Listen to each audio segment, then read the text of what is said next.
Halo teman-teman, welcome back to my YouTube channel. Hari ini aku mau jelasin nih mengenai mutu kayu. Jadi langsung aja ya.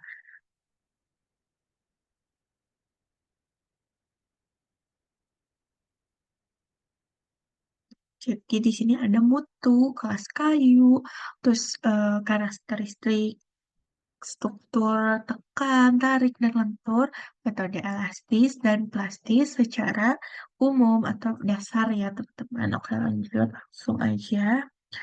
Di sini ada pokok pembahasannya yaitu bentuk kayu, kelas kayu, karakteristik kayu, struktur, tarik, tekan, dan lentur, lalu ada metode elastis dan plastis. Selanjutnya di sini ada bentuk kayu. Nah, menurut PKKI atau Peraturan Konstruksi Kayu Indonesia pasal 3 membagi mutu kayu ke dalam dua kelas yaitu mutu kayu A dan mutu kayu B. Perbedaan mutu kayu ditentukan oleh kondisinya seperti banyak banyaknya dan banyaknya, terus keadaan cacat kayunya kayak gimana gitu ya.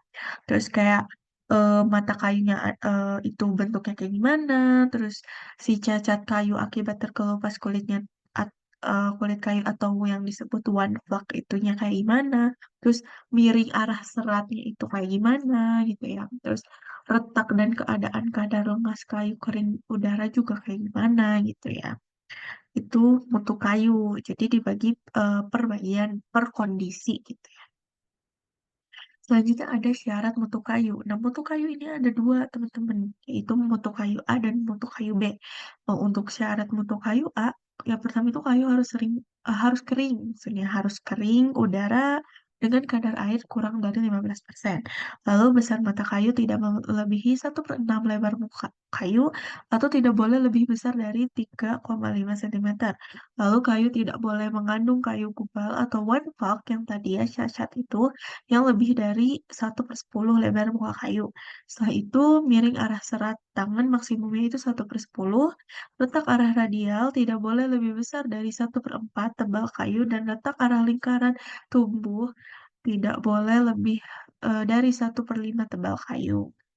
Untuk selanjutnya yaitu mutu B, kayu kering udara dengan kadar air 15% sampai dengan 30%, lalu besar mata kayunya tidak melebihi 1/4 lebar muka kayu atau tidak boleh lebih dari besar 5 cm. Kayu juga tidak boleh mengandung kayu kubal gitu ya. Lebih dari 1/10 sama seperti tadi.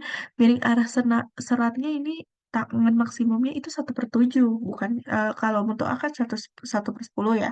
Terus letak arah radialnya tidak boleh lebih besar dari 1/3 tebal kayu, dan letak arah lingkaran tumbuh tidak boleh lebih besar dari 1/4 tebal kayu.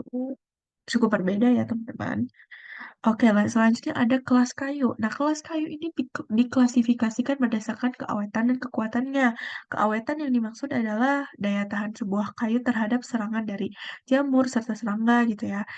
Terus kalau kekuatan, ngomongin kekuatan ini, ngomongin daya tahan sebuah kayu terhadap kekuatan mekanis dari luar gitu ya. Kayak ada serangan dari luar nih, kuatnya kayak gimana gitu.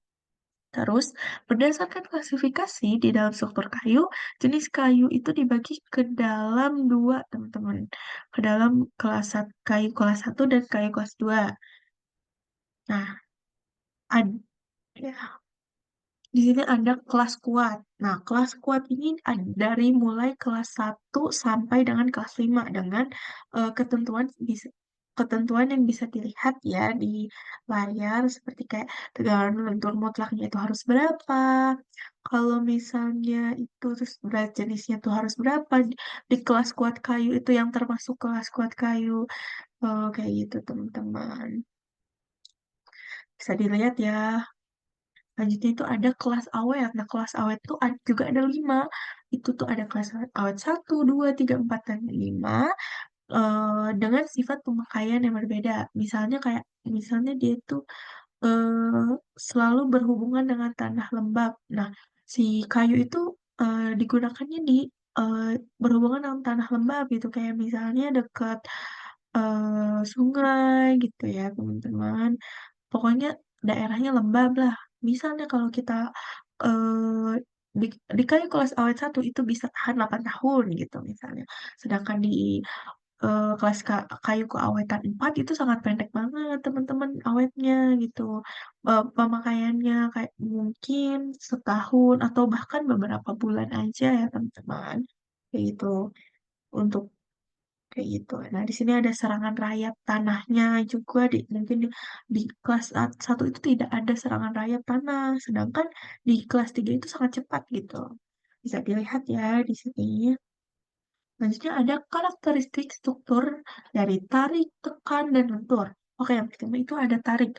Nah, gaya tarik ini adalah sebuah kekuatan atau daya tahan kayu terhadap dua buah gaya yang bekerja dengan arah yang berlawanan. Kayu memiliki sifat-sifat kekuatan tarik yang cukup baik, terutama pada arah serat kayu.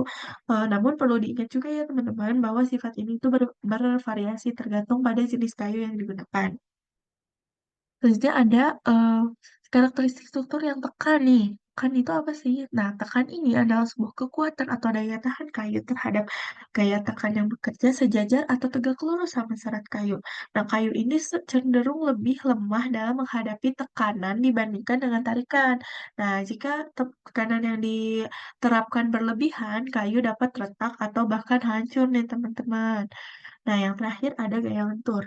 Gaya lentur ini adalah sifat kayu yang memungkinkan kayu untuk melengkung saat diberi beban pada satu sisi, tetapi tetap kuat pada sisi yang lain.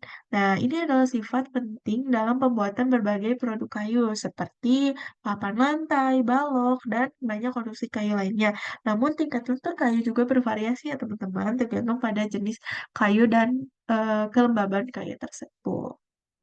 Cukup jelas ya teman-teman. Oke, selanjutnya itu ada metode elastis dan plastis. Nah, metode elastis ini apa sih? Metode elastis ini adalah sifat material yang memungkinkan ya untuk mengembalikan bentuk aslinya setelah diberi beban gitu teman-teman. Dan kemudian beban itu dapat dihilangkan. Dalam kasus kayu juga berarti akan mengalami deformasi elastis ketika dikenai beban kecil dan kembali ke bentuk semula setelah bebannya itu dihilangkan. Itu untuk elastis. Untuk plastis adalah sifat material yang memungkinkan untuk mengalami deformasi permanen atau perubahan bentuk yang tidak dapat pulih setelah melebihi batas elastisnya. Dengan kata lain ini tuh plastis tuh hancur gitu ya kalau terkena deformasi, sedangkan kalau elastis tadi itu dia akan, kembali ke bentuk semulanya jika diberikan deformasi. Nah, ini berarti jika beban yang dikenakan pada kayu melebihi batas plastisnya, kayu akan mengalami deformasi permanen atau kerusakan ya teman-teman. Nah, dalam perancangan balok dan kolom kayu, elastisitas kayu menjadi faktor yang paling penting nih teman-teman. Balok misalnya, harus mampu mengalami deformasi elastis yang dapat diperhitungkan saat diberi beban tanpa mengalami, deformasi plastis yang merusak merusak struktur. Perancangan yang baik memastikan bahwa batas elastisitas kayu tidak terlampau dalam situasi beban maksimum yang diantisipasi untuk menjaga integritas strukturalnya, gitu teman-teman.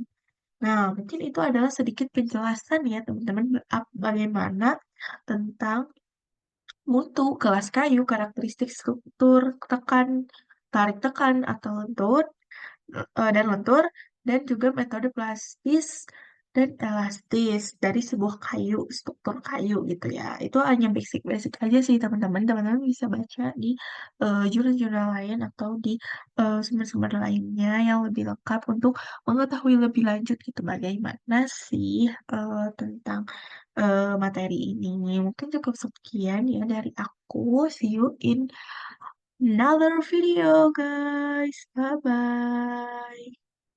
Bye bye bye bye.